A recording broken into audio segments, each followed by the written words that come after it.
BMS academy में आपका स्वागत है। हमने पिछले सेशंस में काफ़ी सारे टूल्स को वर्कआउट किया है।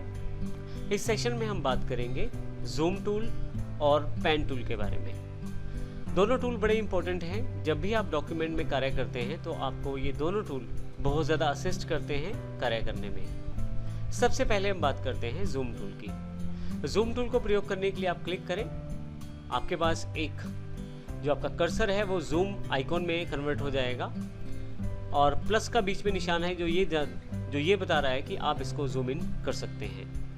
मैं यहाँ से किसी भी सेगमेंट को जूम इन करना चाहता हूँ। जैसे मैं यहाँ पे इस एरिया को जूम इन करना चाहता हूँ तो मैं क्लिक करूँगा इस पर। देखिए जूम इन होता चला जाएगा और मैं इसको जूम इन कर सकता हूँ।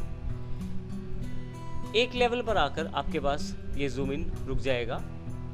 जूम इन करने के लिए आप स्क्रोलर माउस का स्क्रोलर है उसका यूज भी कर सकते हैं। यदि आप जूम आउट करना चाहते हैं तो राइट क्लिक करें। राइट क्लिक करने से आप जूम आउट कर लेंगे उसी डॉक्यूमेंट को। ये देखिए मैं यहाँ से वापस आ जाता हूँ। इस तरह से आप जूम इन और जूम आउट का प्रयोग कर सकते हैं माउस का प्रयोग करते हुए।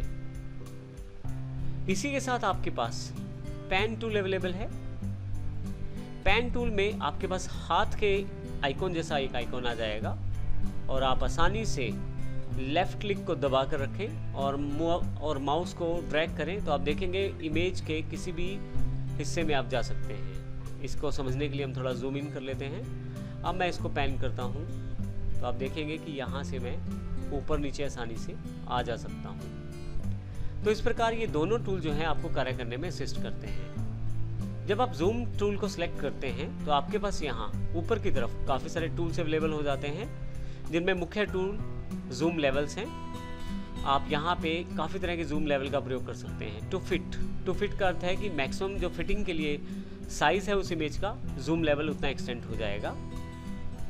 टू पेज पूरे पेज पे, विड्थ वाइज और हाइट वाइज आप दोनों तरह से उसको प्रयोग कर सकते हैं। इसके अलावा किसी पर्टिकुलर साइज को आप परसेंटेज में भी डिफाइन कर सकते हैं, जैसे 100%। जो एक्चुअल परसेंटेज स्टैंडर्ड है आपकी इमेज का उसके अकॉर्डिंग ये 100% स्टैंडर्ड है जो हमारी इमेज का है, लेकिन अभी मैं इसको 50% कर देता हूँ या 10%। तो इसके अकॉर्डिंग आप आसानी से जूम सेट कर सकते हैं। यहाँ दोनों आइकॉन बिल्कुल वही जूम इन और जूम आउट वाले हैं। शॉर्टकट के लिए आप देखें यहाँ पे माउस रखेंगे तो कंट्रोल के साथ यदि आप प्लस सिंबल का यूज़ शॉर्टकट के लिए यदि आप कंट्रोल के साथ प्लस सिंबल का यूज़ करें तो आप साइज जूम में इंक्रीज कर सकते हैं, यानी कि जूम इन कर सकते हैं। और यदि आप F3 का प्रयोग करें तो डिक्रीज कर सकते हैं, जूम आउट कर सकते हैं। इसी तरह से जूम टू ऑल ऑब्जेक्ट्स का अर्थ है जो ऑब्जेक्ट आपके पास सिलेक्टेड हैं सभी के सभी उस पर्टिकुलर इमेज में आने की कोशिश करेंगे, उस पर्टिकुलर एरिया में आने की कोशिश करेंगे जो एरिया आप जूम करके देखना चाहते हैं।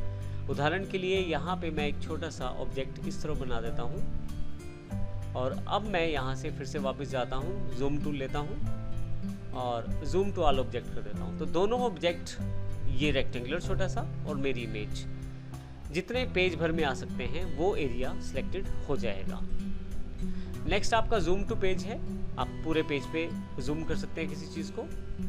जूम टू पेज विड्थ और जूम टू पेज हाइट बिल्कुल वही ऑप्शन है जो हमने यहाँ से देखे हैं। इसके अलावा आप चाहें तो इस तरह से मार्की बनाकर भी जूम कर सकते हैं पर्टिकुलर एरिया को। किसी पर्टिकुलर एरिया को यदि आप जूम करना चाहते हैं, जैसे इस पर्टिकुलर पार्ट को मैं जूम करना चाहता हूँ तो इस तरह से मैं इसको भी जूम कर सकता हूँ। शॉर्टकट के लिए आप इसका Z करैक्टर का प्रयोग कर सकते हैं और पेन के लिए H करैक्टर का प्रयोग कर सकते हैं। जैसे ही मैं H दबाता हूँ मेरे पास पेन टूल अवेलेबल हो जाएगा और मैं आसानी से पेन टूल का प्रयोग कर सकता हूँ। और जैसे ही मैं Z दबाता हूँ जूम टूल अवेलेबल हो जाएगा।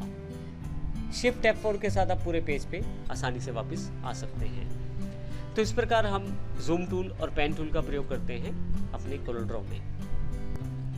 यहाँ पे एक इम्पोर्टेंट बात और, यदि मैं F9 को प्रेस करूँ तो मेरे पास पूरा का पूरा इमेज जो है वो मेरी पूरी स्क्रीन पे आ जाएगा और इससे मैं आसानी से अपनी पूरी इमेज को देख सकता हूँ और कोरल ड्रॉ का कोई भी टूल मेरे सामने दिखाई नहीं देगा, जबकि मेरे पास यहाँ माउस जो है वो एज अ कर्सर बना रहेगा। एस्केप करने पे आप फिर से वापस यहाँ से आ सकते हैं। हमने इस सेशन में जूम टूल और पेन टूल के बेसिक्स के बारे में सीखा है।